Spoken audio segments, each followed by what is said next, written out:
Tender येताच April महिन्याच्या शेवटाक ना तर मायाच्या सुरवेक कुडचडे बस स्थानकाच्या कामाक सुरवात जातली म्हण माहिती कुडचडेचे आमदार निलेश काब्राल हांणी दिल्या। आर्टिक स्क्वॉक कुडचडेच्यान मयूर नायक। कुडचड्याचो बस स्टँड जो न्यू प्रोजेक्ट येवपाचो आसा तो एक्चुअली एक फेज जाल्लो आसा फिलिंग। सेकंड फेज प्रेजेंटेशन आज चेअरपर्सन काउन्सिलर्स आनी पयल्ले आसा।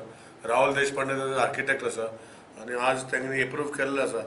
जरी तर तो बस स्टँड कमी जाता कित्याक जागो तितलो ना आनी फुडले एक्सपान्शनाक प्लॅन करून फुडें जर जागो एक्वायर जाता जाल्यार ते प्लॅन करून तो एक्सपान्शनाक तो डिझायन केल्लो आसा। आज इवन दो बस स्टँड धाकटो दिसता बट तो बस स्टँड करपाक आमी सगळ्यांनी अनुमती दिल्ली आसा आनी म्हाका दिसता हे म्हयन्या एंड नाजाल्यार फुडल्या म्हयन्या भितर टेंडर येवन तेजें मागीर काम चालू जातलें। पूण कुडचड्यार हो बस स्टँड जावपाक जाय आनी बरो बस स्टँड जातलो आनी राहुल देशपांडेक खंय खंय गोंयांत बस स्टँड बांदल्या थंय ताका एवॉर्ड मेळिल्ले आसा। एवॉर्ड सोडून हांवें ताका ऑलरेडी एक कॉन्सेप्ट आमी गुजरात ते फेस लिफ्ट दिवपाक टावनाक हो बरो तो बस स्टँड बांदतलो ही अपेक्षा दवरता।